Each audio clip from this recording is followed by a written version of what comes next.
ओम शांति। ओम शांति बाबा।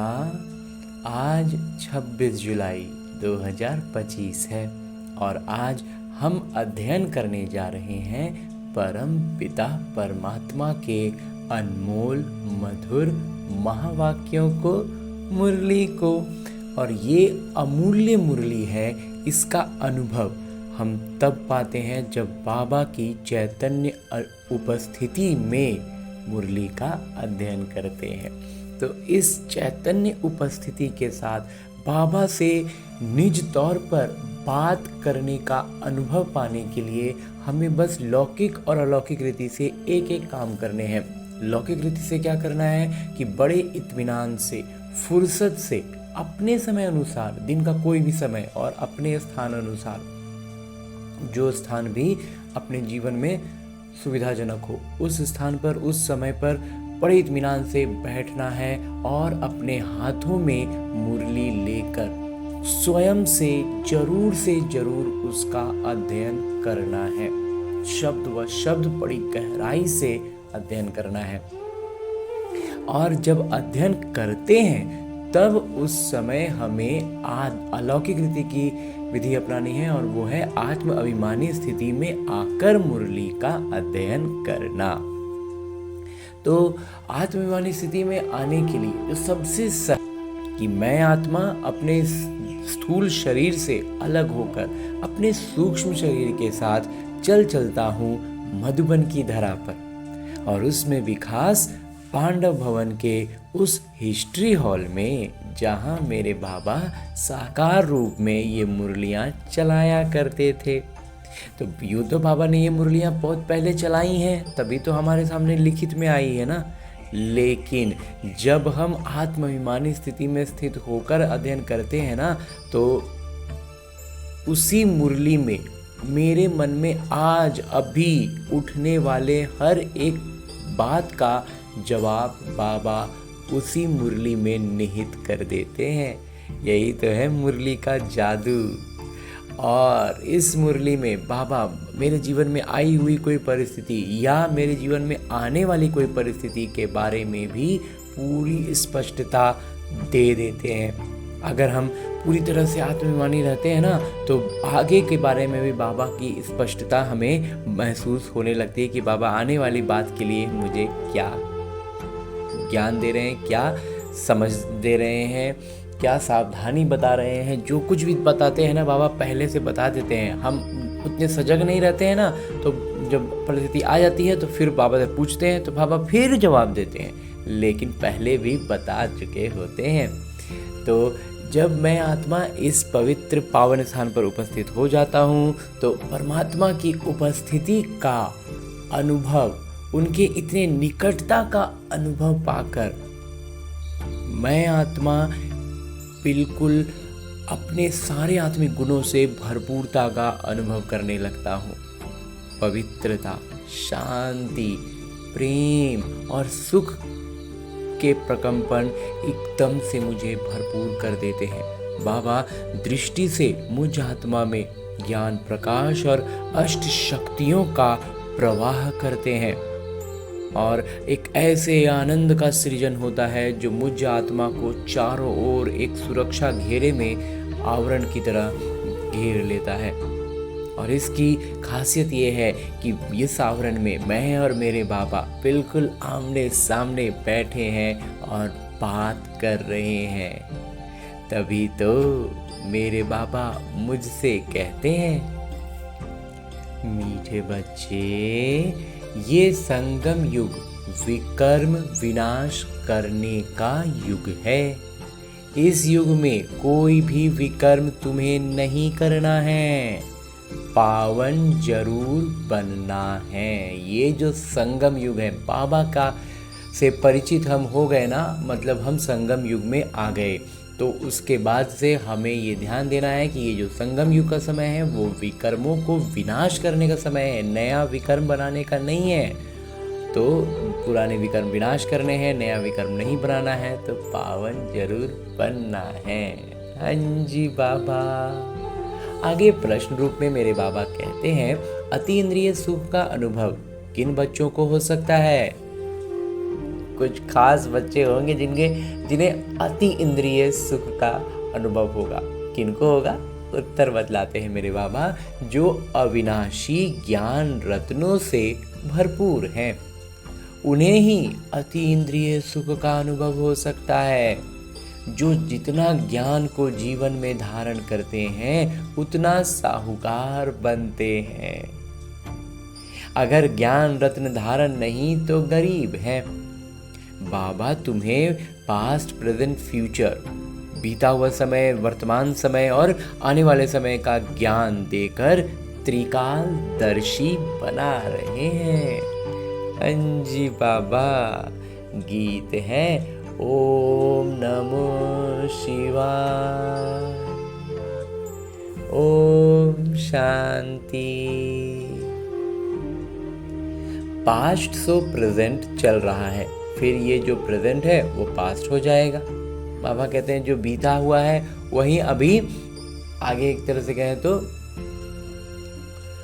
हमारे कर्मों के हिसाब किताब के रूप में सामने आ रहा है, वो प्रेजेंट हो गया। और फिर जो भी हम उसमें अपना रिएक्शंस देंगे उसके हिसाब से वो फिर पास्ट हो जाएगा। ये गायन करते हैं पास्ट का, बीते हुए का गायन करते हैं। अभी तुम पुरुषोत्तम संगम युग पर हो। पुरुषोत्तम अक्षर जरूर डालना चाहिए। संगम युग ऐसे बाबा कहते हैं नहीं कहना है कभी भी, हमेशा कहना है पुरुषोत्तम संगम युग, क्योंकि इसमें उत्तम बनने का, पुरुषार्थ करने का, विकर्म विनाश करने का समय है। तुम प्रेजेंट देख रहे हो, जो पास्ट का गायन है वो अब प्रैक्टिकल हो रहा है, इसमें कोई संशय नहीं लाना चाहिए। अब वह कहते हैं हम वर्तमान समय देख रहे हैं ना, तो जो भी बीता हुआ विकर्म है, जो कुछ भी आएगा वो अभी वर्तमान में मेरे सामने परिस्थिति के रूप में ही आएगा ना। और अभी हम आत्माभिमानी स्थिति में हैं तो वो विकर्म वहीं विनाश होने वाले हैं। इसमें संशय लाने की बाबा कहते हैं कोई बात है ही नहीं, वही प्रैक्टिकल हो रहा है, वो आ रहा है मैनिफेस्ट होने के लिए। लेकिन अभी हमारी जो वर्तमान स्थिति होगी ना, हम जितने ज़्यादा आत्माभिमानी होंगे उसी अनुसार वो मैनिफेस्ट होगा, संचारित होगा, दिखाई देगा बाहरी दुनिया में, लौकिक दुनिया में। बच्चे जानते हैं संगम युग भी है, कलयुग का अंत भी है।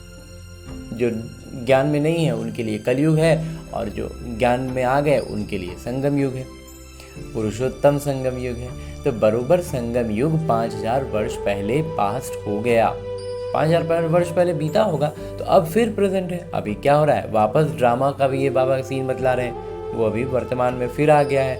अब बाबा आए हैं, फ्यूचर भी वही होगा जो पास्ट हो गया। तो बाबा कहते हैं बाबा भी आए हैं, ये भी था, और अब आने में जो फ्यूचर में जो सतयुग आना है वो भी आएगा।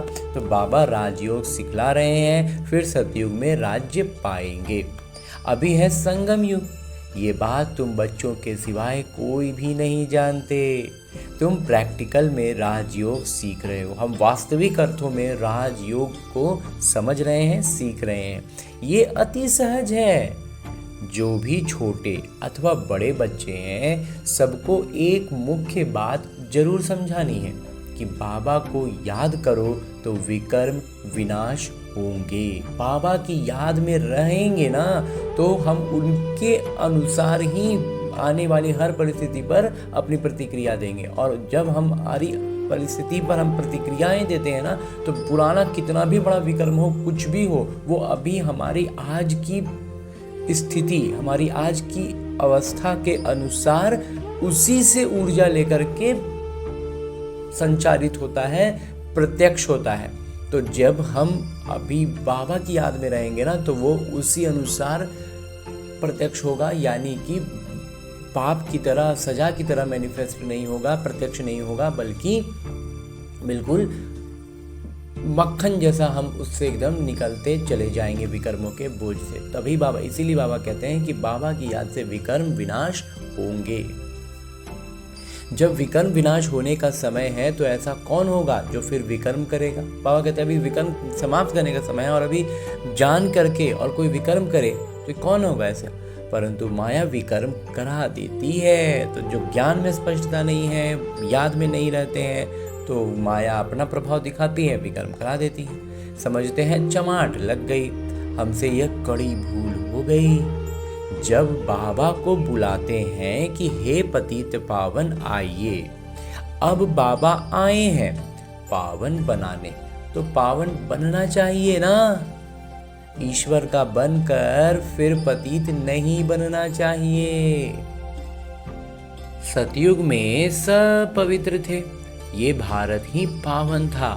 गाते भी हैं वाइसलेस वर्ल्ड, निर्विकारी दुनिया और विकारी दुनिया, विशेष वर्ल्ड। वो संपूर्ण निर्विकारी, हम विकारी हैं। वो जब निर्विकारी दुनिया थी तो वो सब, वहाँ की आत्माएं भी पूरी तरह से निर्विकारी रही होंगी ना, लेकिन आज विकारी दुनिया है, मतलब हम सब विकारी हैं, क्योंकि हम विकार में जाते हैं। विकार नाम ही विशेष का है, विकार को ही अंग्रेजी में विशेष कहते हैं। तो पतित ही बुलाते हैं, आकर पावन बनाइए। क्रोधी नहीं बुलाते, बाबा भी फिर ड्रामा प्लान अनुसार आते हैं। तो बुलाते तो हैं, लेकिन बाबा आते भी हैं फिर ड्रामा की योजना अनुसार। जरा भी फर्क नहीं पड़ सकता, जो पास्ट हुआ है सो प्रेजेंट हो रहा है। पास्ट प्रेजेंट फ्यूचर को जानना, भूतकाल वर्तमान काल और भविष्य काल को जानना, उनको ही त्रिकालदर्शी कहा जाता है। तो तीनों कालों को जानने वाले ही तो त्रिकालदर्शी हुए ना। तो बाबा तो हैं ही, हमें भी ऐसा बना देते हैं ना। तो ये याद रखना पड़े, ये बड़ी मेहनत की बातें हैं।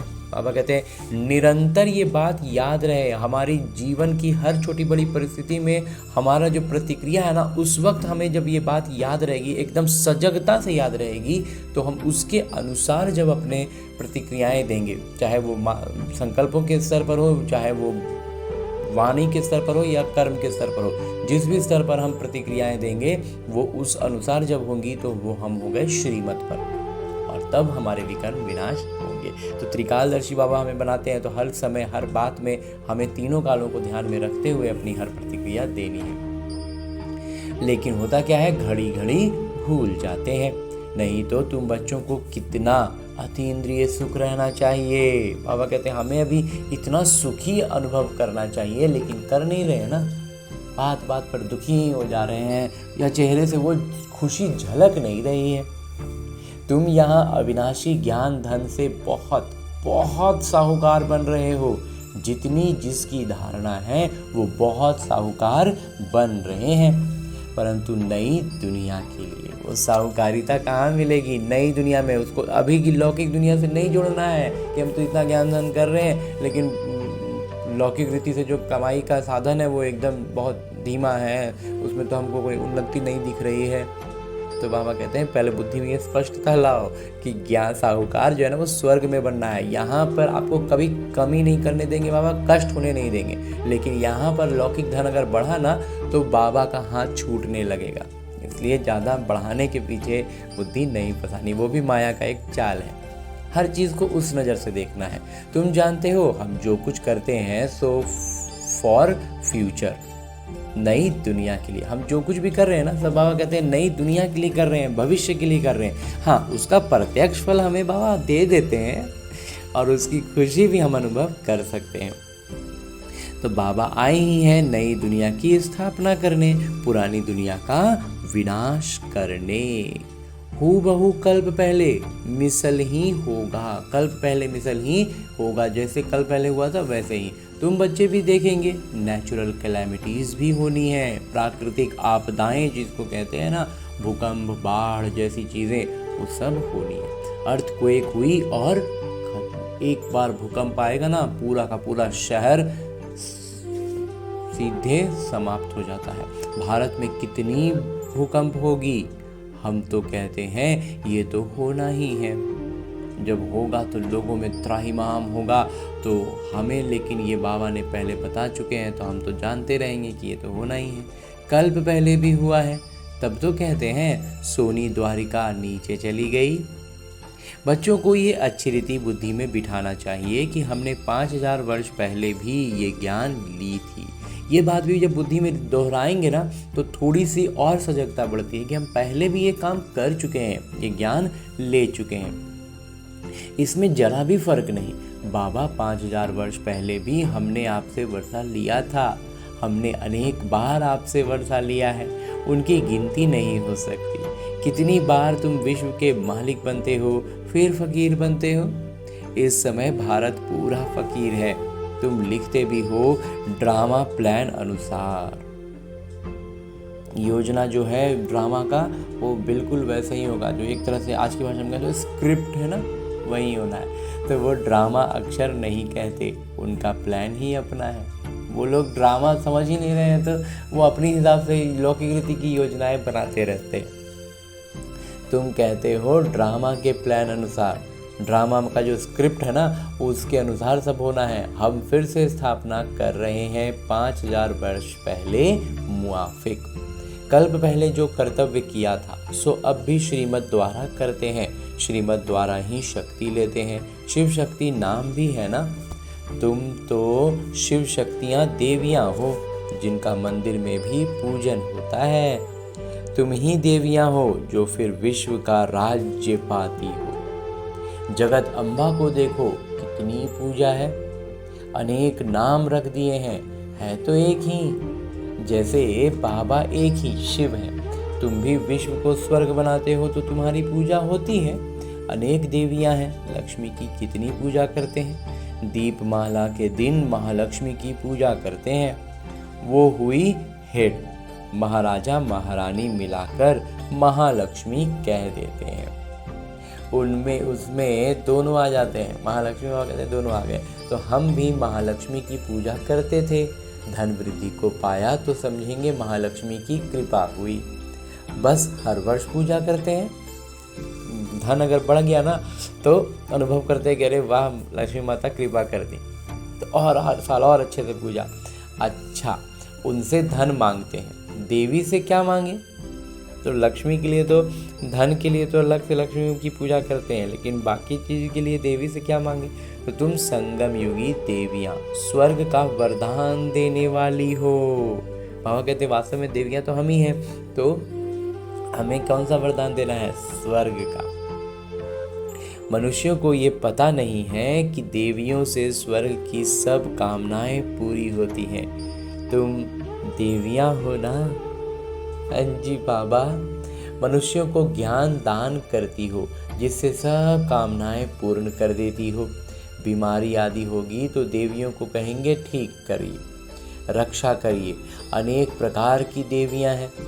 तुम हो संगम युग की शिव शक्ति देवियां। तुम ही स्वर्ग का वरदान देती हो। बाबा भी देते हैं, बच्चे भी देते हैं, महालक्ष्मी दिखाते हैं, नारायण को गुप्त कर देते हैं। लक्ष्मी का महिमा ज़्यादा करते हैं, नारायण को बहुत गुप्त कर देते हैं। बाबा तुम बच्चों को कितना प्रभाव बढ़ाते हैं। देवियाँ 21 जन्म के लिए सुख की सब कामनाएं पूर्ण करती हैं। लक्ष्मी से धन मांगते हैं, धन के लिए ही मनुष्य अच्छा धंधा आदि करते हैं। तुमको तो बाबा आकर सारे विश्व का मालिक बनाते हैं, अथाह धन देते हैं। जिसका कोई था नहीं हो ना, वैसा उतना जिसकी हम एक वास्तविक अर्थों में कहें तो अभी कल्पना नहीं कर सकते। श्री लक्ष्मी नारायण विश्व के मालिक थे, अभी कंगाल हैं। तुम बच्चे जानते हो राजाई की फिर कैसे धीरे धीरे उतरती कला होती है। राजाई पद था, फिर धीरे धीरे आत्मा की स्थिति में पतितपना आता चला गया द्वापर के बाद से, और फिर धीरे धीरे हम घटते चले गए। पुनर्जन्म लेते लेते कला कम होते होते अभी देखो कैसी हालत आकर हुई है। ये भी नई बात नहीं है। हर 5000 वर्ष बाद चक्र फिरता रहता है। अभी भारत कितना कंगाल है। रावण राज्य है, रावण का राज्य है ना, इसीलिए कंगाल है। कितना उच्च नंबर 1 था, अभी लास्ट नंबर सबसे ऊपर थे भारत और पूरा यहाँ का राज्य, और अभी पूरा सबसे नीचे है। लास्ट में ना आए तो नंबर 1 में कैसे जाएं? हिसाब है ना, बाबा कहते हैं हिसाब है ऐसा, चक्र में ही इस तरह का है। जब तक नीचे नहीं आएगा तो फिर ऊपर कैसे उठेगा। तो धीरज से अगर विचार सागर मंथन करें तो सब बातें आप ही बुद्धि में आ जाएंगी। सबसे प्रमुख होता है मुरली में जब बाबा बतलाते हैं उसका हम मंथन करें और जो भी ज्ञान पहले से हम समझ रहे थे उसमें इसको सत्य है और वो जो है तो उसको कैसे उससे जोड़ना है, कहाँ पे गलतियाँ हो रही थी, हम कहाँ पर फंस रहे थे, वो धीरे धीरे स्पष्ट होते चला जाता है। लगातार मंथन में बुद्धि को व्यस्त रखना है और ये तो एक तरह से तो रुचि से होता है, जिसकी हॉबी में आ गया ना, जिसको ये ज्ञान की बातें अच्छी लगने लग जाती है ना, फिर लगातार मंथन चलता रहता है। बाबा ये बोले हैं, बाबा ये बोले हैं, तो ये तो ऐसे है, ये तो वैसे है, तो उसको जोड़ना है, किसी भी चीज़ को तोड़ना नहीं है, हर चीज़ को जोड़ जोड़ के कोशिश करेंगे समझने की, तो बहुत अच्छे से बातें स्पष्ट समझ में आएंगी। कितनी मीठी मीठी बातें हैं, अभी तो तुम सारे सृष्टि चक्र को जान गए हो। पढ़ाई सिर्फ स्कूल में नहीं पढ़ी जाती, फिर विद्यालय में जाके पढ़ाई थोड़ी होता है। शिक्षक सबक लेसन देते हैं घर में पढ़ने के लिए। जो लौकिक रीति में क्या होता है, होमवर्क मिलता है ना, तो बाबा कहते हैं जिसको होमवर्क कहते हैं, तो बाबा भी तुमको घर के लिए पढ़ाई देते हैं। दिन में भल धंधा आदि करो, शरीर निर्वाह तो करना ही है। अमृत बेले तो सबको फुर्सत रहती है। सवेरे सवेरे 2-3 बजे का समय बहुत अच्छा है। उस समय उठकर बाबा को प्यार से याद करो। बाकी इन विकारों ने ही तुम्हें आदि मध्य अंत दुखी किया है। हम विकारों को अपने पास बिठाते गए और वो हमें दुख देता गया, और हमने सबसे बड़ी गलती कर दी कि इस दुख को भगवान ने हमें दिया है ये समझ बैठे। तो ऐसे ऐसे बहुत सारी गलतियां हमने की है। तो रावण को जलाते हैं परंतु इसका भी अर्थ कुछ नहीं जानते, बस एक पुतला बनाते हैं और उसको जला देते हैं। क्या है क्यों है नहीं समझते, बस सिर्फ परंपरा से रावण को जलाने की रस्म चली आई है। ड्रामा अनुसार ये भी नूंद है, क्योंकि परंपरा बोल के नहीं करेंगे तो बातें यहाँ तक आएंगी भी नहीं ना। तो रावण को मारते आए हैं परंतु रावण मरता ही नहीं, हर साल जिंदा हो जाता है। तो वास्तव में हर हमेशा जिंदा रहता है। हमें लगता है कि हम साल में एक बार उसको जला देते हैं, लेकिन वो नहीं मर रहा है। तो अभी तुम बच्चे जानते हो ये रावण को जलाना बंद कब होगा। तुम अभी सच्ची सच्ची सत्यनारायण की कथा सुनते हो। तुम जानते हो कि हमको अभी बाबा से वर्षा मिलता है। बाबा को न जानने के कारण ही सब निधन के हैं। बाबा जो भारत को स्वर्ग बनाते हैं उनको भी नहीं जानते हैं। ये भी ड्रामा में नूंद है। सीढ़ी उतरते तमो प्रधान बने तब तो फिर बाबा आए, नीचे आएंगे तमो प्रधान हो जाएंगे, तब ना बाबा आकर के फिर हमें गोद में उठा करके सीधा स्वर्ग में बिठाते हैं। परंतु अपने को तमो प्रधान समझते थोड़े ही हैं। अब यहाँ पर जो रावण का एक ये भी प्रभाव होता है, खुद को समझते नहीं है तमो प्रधान, हम तो एकदम अच्छे हैं, श्रेष्ठ हैं, ये हैं वो हैं। बाबा कहते हैं इस समय सारा झाड़ जड़ जड़ीभूत अवस्था को पाया है। अभी पूरा स्ट्रक्चर ही एकदम जो है ना एकदम जड़ जड़ीभूत हो गया है, एकदम डैमेज हो गया है, जंग लग के एकदम खोखला हो गया। एक भी सतो प्रधान नहीं, सतो प्रधान होते ही है शांति धाम और सुख धाम में। सतो प्रधान आत्मा जो है ना वो या तो शांति धाम में होगी या तो सुख धाम में पहुंचेगी। अभी है तमो प्रधान, अभी एक भी बाबा कहती है एक भी सतो प्रधान नहीं है। कोई कितना भी कुछ कह दे, बाबा ही आकर तुम बच्चों को अज्ञान नींद से जगाते हैं। तुम फिर औरों को जगाते हो, जगते रहते हैं। जैसे मनुष्य मरते हैं तो उनका दीवा जलाते हैं कि रोशनी में आ जाए। अब ये है घोर अंधियारा। आत्माएं आपस में वापस अपने घर जा ना सकें, ये घोर अंधियारा है। तो इसमें जो सोचते हैं ना कि मुक्ति मिल गया, बाबा कहते हैं नहीं होता है, सब यहीं घूम रहे हैं। भल दिल होती है दुख से छूटे, ये तो भावना रहती है ना कि दुख से हम छूट जाएं, परंतु एक भी छूट नहीं सकते। ज्ञान है नहीं तो विकर्म विनाश कर नहीं सकते हैं, तो विकर्मों के बोझ में इस चक्र में फंसे हैं। ज्ञान मिला, ज्ञान को मंथन करेंगे, ज्ञान में स्पष्टता लाएंगे, धारणा करेंगे, तब ही इससे मुक्ति पाएंगे। और जितना अच्छे से करेंगे उतना अच्छा सुख भी मिलेगा, नहीं तो फिर शांति धाम में तो पड़े ही रहेंगे। तो जिन बच्चों को पुरुषोत्तम संगम युग की स्मृति रहती है वो ज्ञान रत्नों का दान करने बिना रह नहीं सकते। जैसे मनुष्य पुरुषोत्तम मास में बहुत दान पुण्य करते हैं, ऐसे इस पुरुषोत्तम संगम युग में तुम्हें ज्ञान रत्नों का दान करना है। ये भी समझते हो स्वयं परमपिता परमात्मा पढ़ा रहे हैं, श्री कृष्ण की बात नहीं। श्री कृष्ण तो हैं सतयुग के पहले राजकुमार, फिर तो वो पुनर्जन्म लेते आते हैं।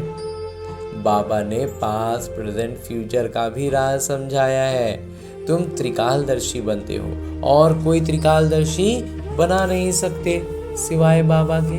तो सृष्टि के आदि मध्य अंत का ज्ञान बाबा को ही है, उनको ही ज्ञान का सागर कहा जाता है। ऊंचते ऊंच भगवान ही गाया है, वही रचता है। हेवनली गॉड फादर अक्षर बड़ा स्पष्ट है। परम पिता परमात्मा स्वर्ग के रचयिता, ये बात जब हम कहते हैं तो बुद्धि में बात तो स्पष्ट हो ही जाती है। तो स्वर्ग स्थापन करने वाले, तो शिव जयंती भी मनाते हैं, परंतु वो कब आए क्या किया ये कुछ भी नहीं जानते। तो भक्ति में जब ये शिवरात्रि का त्योहार आता था ना, तो उसमें तो कहानी ही हमारे क्षेत्र में बदल के हमें बताई गई कि इस दिन शंकर जी और पार्वती जी की शादी होती है। बाकायदा शंकर जी की बारात निकालते हैं पूरे शहर में, तो वही जानते हैं कि शिव जी अवतरित हुए थे। इस रूप में तो हमने भक्ति में कभी जाना ही नहीं। तो जयंती अर्थ का ही पता नहीं, तो फिर मनाकर क्या करेंगे। ये भी ड्रामा में सब है। ये बुद्धि का इस तरह से भरमा दिया जाना, ये भी ड्रामा में बाबा कहते हैं। इस समय ही तुम बच्चे ड्रामा के आदि मध्य अंत को जानते हो, फिर कभी नहीं। ये 3 काल का जो ज्ञान है ना, तीनों लोकों का, तीनों कालों का, ये सारा ज्ञान स्वर्ग में भी नहीं होने वाला है। तो इसलिए बाबा कहते हैं अभी श्रेष्ठ है, अभी भगवान हमारे बिल्कुल साथ हैं, कंबाइंड रूप में रहते हैं बाबा। इस भृकुटी सिंहासन पर मुझ आत्मा के साथ मेरे बाबा भी विराजमान रहते हैं। ये स्मृति, ये सजगता जब रखेंगे ना, तो गजब का अनुभव में रहेंगे। तो ये इसलिए बाबा कहते हैं ये अभी ये चीज़ हो सकता है, स्वर्ग में भी नहीं होगा। स्वर्ग में सुख वैभव बहुत हो जाएगा, लेकिन बाबा इस तरह से साथ नहीं रहेंगे। तो फिर जब बाबा आएंगे तब ही जानेंगे, फिर अब अगले कल्प में। तो अभी तुमको स्मृति आई है, ये 84 का चक्र कैसे फिरता है, भक्ति मार्ग में क्या है, उनसे तो कुछ भी मिलता नहीं। कितने भक्त लोग भीड़ में धक्का खाने जाते हैं, भीड़ में धक्का ही खाने जाते हैं ना। बाबा ने तुमको उनसे छुड़ा दिया। हाँ जी बाबा, बहुत भक्ति में भीड़ में धक्के खाते रहते थे। अब तुम जानते हो हम श्रीमत पर फिर से भारत को श्रेष्ठ बना रहे हैं। श्रीमत से ही श्रेष्ठ बनते हैं। तो श्रीमत क्या है ना, उसी में तो उसमें भी झोलझाल हो गया था। श्रीमत क्या है वही नहीं जान रहे थे। तो मंदिर जाना, भीड़ में धक्के खाना भी श्रीमत ही समझ रहे थे। तो श्रीमत संगम पर ही मिलती है। तो लेकिन हम संगम पर नहीं थे ना, कलयुग में थे। अब संगम पर आ गए तो वास्तविक श्रीमत परमात्मा से डायरेक्ट मिल रहा है। एकदम बाबा सम्मुख बैठ एक एक बात बतला रहे हैं। तुम यथार्थ रीति जानते हो हम कौन थे, फिर ये कैसे बने, अब फिर पुरुषार्थ कर रहे हैं। पुरुषार्थ करते करते बच्चे अगर कभी फेल हो पड़ो तो बाबा को समाचार दो, बाबा सावधानी देंगे फिर से खड़े होने की। कभी भी फेलुअर हो बैठ नहीं जाना है। बाबा कहते कभी कुछ हो भी जाए ना, माया अगर किसी कुछ ऐसा हुआ कि माया ने चपेट में ले लिया, गिरा दिया, पटक दिया, चोट आ गई, जो कुछ भी हुआ, बाबा कहते हैं बाबा को पूरा स्पष्ट बताओ। और अभी वर्तमान समय की बात करें तो अभी तो बाबा अप्रत्यक्ष रूप से हैं। तो जब चाहे जहाँ चाहे बाबा को हम बुला सकते हैं। तो वहाँ वहीं पर बाबा से बात करनी है, बाबा को अपने दिल का एक एक बात स्पष्ट बतला देना है। तो बाबा फिर ज़बरदस्त सावधानी देंगे, बतलाएंगे, शक्ति देंगे खड़े होने की। लेकिन कभी भी अपने आप में, जिसको बाबा कहते हैं दिल शिकस्त हो जाना, कभी भी अपने आप से नहीं सोच लेना कि हमसे नहीं हो पाएगा, हम फेल हो गए, हम तो गिर गए, छोड़ देते हैं। नहीं, फिर से खड़े हो जाओ, दवाई कर लो, सर्जन तो बैठा है ना। तो इस बात का हमें ध्यान रखना है कि एक तो पहले करना नहीं है, होने नहीं देना है, अपने तरफ से पूरा पुरुषार्थ में रहना है, आत्माभिमानी स्थिति में रहना है। लेकिन अगर हो ही गया तो भी हारना नहीं है। बाबा कहते तो भी मत हारो, गिर गए ना, फिर से बाबा को बताओ, फिर से अपनी गलतियां समझो। बाबा एक एक बात स्पष्ट करके बतलाते हैं। ये अभी मुरली पढ़ते समय भी जिस बच्चे के मन में इस तरह की कोई बात होगी ना, उस बच्चे को भी बाबा एकदम सहला करके सिर पर हाथ रख के ये बात कह रहे हैं। इसलिए बाबा कहते हैं बाबा सर्जन बैठे हैं, बाबा दवाई लगा देंगे, उठ के खड़े हो जाओ। दवाई ही नहीं लगाएंगे, जाएंगे ही नहीं सर्जन के पास, ये काम नहीं करना। बाबा समझाते हैं 5 मंजिल से गिरने और 2 मार मंजिल से गिरने में का फर्क कितना है। एक होता है 5 मंजिल से गिरना और एक होता है 2 मंजिल से गिरना। 5 मंजिल वाले में लौकिक रीति से बात करें तो लगभग मृत्यु तय है, और 2 मंजिल वाला में हाथ पैर टूट के बच सकता है। तो इस तरह का बाबा कहते हैं फर्क है। काम विकार है 5 मंजिल, इसलिए बाबा ने कहा है काम महाशत्रु है। काम विकार में गिरे ना तो बाबा कहते हैं 5 मंजिल से गिर गए, मतलब एकदम जबरदस्त चोट आती है। उसने तुमको पतित बनाया है, अब पावन बनो। इसलिए काम विकार को से की तरफ बुद्धि जाए ही नहीं, इसके लिए अभ्यास करना है। बाबा कहते हैं पतित पावन, बाबा ही आकर पावन बनाते हैं। तो हमें वो ज्ञान दे रहे हैं, बतला रहे हैं कि काम सबसे बड़ा महाशत्रु है। तो इसलिए बाबा आए हुए हैं, हमें आकर के पावन बनाते हैं। जरूर संगम पर बनाएंगे, कलयुग अंत और सतयुग आदि का ये संगम है। हाँ जी बाबा। बच्चे जानते हैं बाबा अभी कलम लगा रहे हैं, फिर पूरा झाड़ यहाँ बढ़ेगा। अभी बाबा क्या है, कलम लगा रहे हैं, फिर ये पूरा वृक्ष बनेगा स्वर्ग के रूप में। ब्राह्मणों का झाड़ बढ़ेगा, फिर सूर्यवंशी चंद्रवंशी में जाकर सुख भोगेंगे। कितना सहज समझाया जाता है। अच्छा, मुरली नहीं मिलती है, बाबा को याद करो। तो उस वक्त तो बहुत मुश्किल से मुरली मिल पाती थी, अभी तो बाबा की मुरली एकदम हम जब चाहें लौकिक रीति से हमारे पास होती है। तो इसलिए अब तो ये बात भी नहीं। तो बाबा कहते तब भी बाबा को याद करो, अगर नहीं मिला तो बाबा को याद करो। तो ये बुद्धि में पक्का करो कि शिव बाबा ब्रह्मा तन से हमको कहते हैं कि मुझे याद करो, तो विष्णु के घराने में चले जाएंगे। सारा मदार पुरुषार्थ पर है। कल्प कल्प जो पुरुषार्थ किया है हूबहू वहीं चलेगा। आधा कल्प देह अभिमानी बने हो, शरीर के भान में आए हो, अब देही अभिमानी यानी आत्माभिमानी बनने का पूरा पुरुषार्थ करो। इसमें है मेहनत। पूरी तरह से आत्माभिमानी स्थिति में आ जाना थोड़ा मेहनत लगता है। पढ़ाई तो सहज है, मुख्य है पावन बनने की बात। आत्माभिमानी स्थिति में रहेंगे ना तो इसका अर्थ क्या हुआ, हर प्रतिक्रिया हमारी बाबा के श्रीमत पर होगी, हर प्रतिक्रिया आत्माभिमानी स्थिति में होगी, तो सारे विकर्म विनाश हो जाएंगे ना, तो पावन हो गए। तो इसलिए पावन बनने में ही माया इसलिए विघ्न डालती है। बाकी पढ़ाई तो बाबा सहज रीति बतला देते हैं, बहुत बुद्धि में स्पष्ट हो जाता है। जैसे जैसे हम इसको पावन बनेंगे तो सारा मदार उसी पर होता है। तो बाबा को भूलना ये तो बड़ी भूल है। सबसे बड़ा भूल यही हो जाता है, जो बाबा को भूल जाते हैं उसी समय माया प्रवेश कर जाता है। तो देह अभिमान में आने से ही भूलते हो, और भूलने का मूल वजह बाबा बतला देते हैं, देह का अभिमान। शरीर निर्वाह अर्थ धंधा आदि भल 8 घंटा करो, बाकी 8 घंटा याद में रहने के लिए पुरुषार्थ करना है। बाबा कहते हैं ठीक है, धंधा पानी का बात बाबा इजाज़त देते हैं कि करो, लेकिन कितनी देर करो, इसको बाबा ने कई बार स्पष्ट किया है। 24 घंटे को 3 हिस्से में बांटना है। एक होता है 8 घंटे का, 3 हुए 8-8 घंटे के, तो एक 8 घंटे में धंधा आदि करो, एक 8 घंटे में सोना खाना पीना नित्य क्रियाएँ करो, और बाकी जो 8 घंटा बचा ना वो बाबा की याद में रहना है। इसीलिए बाबा 24 में से मात्र 8 1/3 बोलते हैं। वो अवस्था जल्दी नहीं होगी। 8 घंटा तक हम याद में रह जाएं, वो भी निरंतर। बाबा कहते हैं ये इतना आसान नहीं है, बहुत अभ्यास लगता है। अंत में जब ये अवस्था होगी तब विनाश होगा, लेकिन अभ्यास करते करते हमें उस अवस्था पर पहुंचना है। और जैसे ही हम उस अवस्था में आते हैं बाबा कहते हैं विनाश हो जाएगा।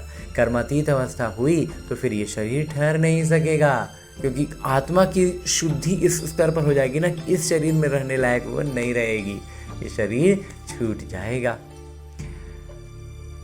क्योंकि आत्मा पवित्र बन गई है ना। आत्मा पवित्र बन गई तो फिर ये शरीर में नहीं टिकने वाली है। जो कहते ये शरीर ठहर नहीं सकेगा, छूट जाएगा, क्योंकि आत्मा पवित्र बन गई ना। अभ्यास करते करते आत्मा अपने उस पराकाष्ठा पर आ गई कि अब वो शरीर छूट जाए। जब नंबरवार कर्मातीत अवस्था हो जाएगी तब लड़ाई शुरू होगी। तब तक रिहर्सल होती रहेगी। और कहते हैं जब पूरा हमारा कर्मातीत अवस्था पहुंच जाएगा ना, जिसका जो है वो अपने अपना नंबरवार हो जाएंगे, बाबा कहते हैं तब वास्तविक अर्थों में लौकिक रीति से लड़ाइयाँ शुरू हो जाएंगी। सब तरफ से प्राकृतिक आपदाएं वगैरह सब कुछ होने लगेगा। और उसके पहले तक क्या हो रहा है? रिहर्सल हो रहा है। चाहे युद्ध का रिहर्सल हो, चाहे प्राकृतिक आपदाओं का। अच्छा, मीठे मीठे सिकिलते बच्चों प्रति माता पिता बाबा का याद प्यार और आशीर्वाद। रूहानी बाबा की रूहानी बच्चों को नमस्ते। हम रूहानी बच्चों की ओर से रूहानी माता पिता को याद प्यार और प्रणाम। धन्यवाद बाबा, धन्यवाद। मुरली के लिए भी धन्यवाद और इस अनूठे अलौकिक ब्राह्मण जीवन के लिए भी बहुत बहुत बहुत धन्यवाद बाबा, बहुत धन्यवाद।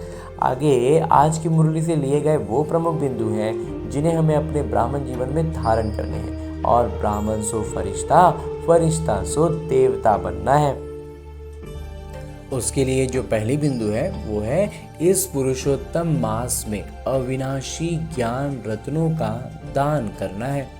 अमृत वेले उठ विचार सागर मंथन करना है। श्रीमत पर शरीर निर्वाह करते हुए बाबा ने जो होमवर्क दिया है वो भी जरूर करना है। हाँ जी बाबा, जो ज्ञान सागर मंथन करना होता है ना, ये हमारा होमवर्क है। अभी तो चैतन्य स्थिति में स्थित रहकर हमने मुरली का अध्ययन कर रहे हैं और बाबा भी हमारे सामने चैतन्य उपस्थिति में है, लेकिन उसके बाद जब दिनचर्या में उतरना है तो उसको अभ्यास करना है। यही होमवर्क है ना। तो पुरुषार्थ में कभी रुकावट आए तो बाबा को समाचार देकर श्रीमत लेनी है। सर्जन को सब सुनाना है। विकर्म विनाश करने के समय कोई भी विकर्म नहीं करना है। कुछ भी हुआ ना तो पूरा समाचार बाबा को एकदम स्पष्ट शब्दों में बतलाना है। बाबा तुरंत उसके लिए हमें सावधानी देंगे, श्रीमत देंगे। और फिर हमें इस बात की सजगता रखनी है कि ये जो समय है ये विकर्म विनाश करने का समय है। अभी नया विकर्म हमसे न हो जाए। हाँ जी बाबा। आगे मेरे बाबा वरदान दे रहे हैं। वरदान देते हुए मेरे बाबा कहते हैं, अखंड योग की विधि द्वारा अखंड पूज्य बनने वाली श्रेष्ठ महान आत्मा भव। बाबा कहते हैं अखंड योग होगा तो हमारा क्या होगा? हम अखंड पूज्य बन जाएंगे। तो ऐसा श्रेष्ठ महान आत्मा बनना है ना, तो योग हमेशा हमें अखंड रखना है, खंडित ना होने पाए हमारी योग अवस्था। इसको और अधिक स्पष्ट करते हुए बाबा बतलाते हैं, विस्तार से कहते हैं कि आजकल जो महान आत्माएं कहलाती हैं उन्हों के नाम अखंडानंद आदि रखते हैं, लेकिन सब में अखंड स्वरूप तो आप हो। आनंद में भी अखंड, सुख में भी अखंड। सिर्फ संग दोष में न आओ। दूसरों के अवगुणों को देखते सुनते डोंट केयर करो तो इस विशेषता से अखंड योगी बन जाएंगे। दूसरों के बारे में ना क्या है, क्यों है, कैसे है ना, बाबा कहते हैं एकदम नज़रअंदाज करो। एकदम से रोज के दिनचर्या में हमें उतरना है तो किरदार के रूप में अपना सजगता बुद्धि बाबा में लगा के रखनी है। तो बाकी यहाँ लौकिक रीति में कौन क्या कर रहा है, कैसे कर रहा है, क्या अवगुण है, क्या है, बाबा कहते हैं वो सबको एकदम से एक सिरे से एकदम दरकिनार कर दो, डोंट केयर कर दो, कोई फर्क नहीं पड़ता हमको। तो जो अखंड योगी हैं वही अखंड पूज्य बनते हैं। तो आप ऐसी महान आत्माएं हो जो आधा कल्प स्वयं पूज्य स्वरूप में रहती हो और आधा कल्प आपके जड़ चित्रों का पूजन होता है। बाबा कहते हैं हम ही वो आत्माएं हैं जो आधा कल्प पूज्य अवस्था में रहते हैं और आधा कल्प पूजन होता है। हाँ जी बाबा। और आगे स्लोगन है, मुरली का उपदेश है, दिव्य बुद्धि ही साइलेंस की शक्ति का आधार है। हम शांति की शक्ति को बढ़ा सकते हैं तभी जब हमारी बुद्धि में दिव्यता आती है। जैसे जैसे दिव्यता बढ़ती जाएगी ना, शांति की शक्ति में हम भरपूर होते जाएंगे, शांति का अनुभव बढ़ता जाएगा। हाँ जी बाबा। और अभी तक हमने परमपिता परमात्मा से इतना श्रेष्ठ ज्ञान मुरली का अध्ययन किया, वरदान प्राप्त किया, और अब हम हिस्ट्री हॉल से निकल कर चलते हैं उस शांति स्तंभ के पास जहाँ मेरे बाबा अव्यक्त स्थिति में स्थित हुए। वहाँ पर मेरे बाबा मुझ आत्मा को एक विशेष इशारा देते हैं कि संकल्पों की शक्ति जमा कर श्रेष्ठ सेवा के निमित्त बनो। श्रेष्ठ सेवा के निमित्त बनना है, सेवा में एकदम श्रेष्ठ स्तर पर पहुंचना है तो करना क्या होगा? संकल्पों की शक्ति को जमा करना होगा, क्योंकि संकल्प से ही सब कुछ होता है। तो ये कैसे जमा होगी, इसको अधिक रूप और अधिक स्पष्ट करते हुए मेरे बाबा एक इशारा रोज़ अलग अलग आयाम से, अलग अलग उदाहरणों से, अलग अलग तरीक़ों से स्पष्ट कर रहे हैं। तो आज के लिए जो बाबा ने इशारा दिया है इस बात की स्पष्टता के लिए, वो है जो अपनी सूक्ष्म शक्तियों यानी मन बुद्धि को हैंडल कर सकता है वो दूसरों को भी हैंडल कर सकता है। इसलिए स्व के ऊपर कंट्रोलिंग पावर, नियंत्रण शक्ति, रूलिंग पावर, शासन शक्ति हो तो यही यथार्थ हैंडलिंग पावर बन जाती है। सुव्यवस्थित रूप से संचालन करने की शक्ति हो और शासन की शक्ति हो, उसके फिर कहीं इधर उधर जाने से उसको तुरंत वहीं रोक पाना। तो ये जो अगर शक्तियाँ हैं तो बाबा कहते हैं यथार्थ हो गया, यही सही है हैंडलिंग पावर। आज भी उसको नियंत्रण में करना, उसको अपने अनुसार चलाना। चाहे अज्ञानी आत्माओं को सेवा द्वारा हैंडल करो, चाहे ब्राह्मण परिवार में स्नेह संपन्न, संतुष्टता संपन्न व्यवहार करो, दोनों में सफल हो जाएंगे। बाबा कहते ब्राह्मणों के बीच ना स्नेह संपन्न व्यवहार करो, संतुष्ट संपन्न व्यवहार करो तो भी सफल होंगे, और अगर अज्ञानी आत्माओं के प्रति करना है तो उनकी सेवा करने में भी उनको हैंडल करना। वो होता है ना, अरे ये सुन नहीं रहा है, ये तो इधर हो रहा है, वो जो कुछ भी हो रहा है ना, हमें संकल्पों से उन्हें नियंत्रित कर लेना है। बाबा हमें इतना जबरदस्त शक्ति देते हैं। तो आगे से जब हम सेवा में जाए ना तो अपने संकल्प शक्ति से अज्ञानी आत्माओं पर भी जादू चलेगा जब हमारी स्थिति श्रेष्ठ होगी।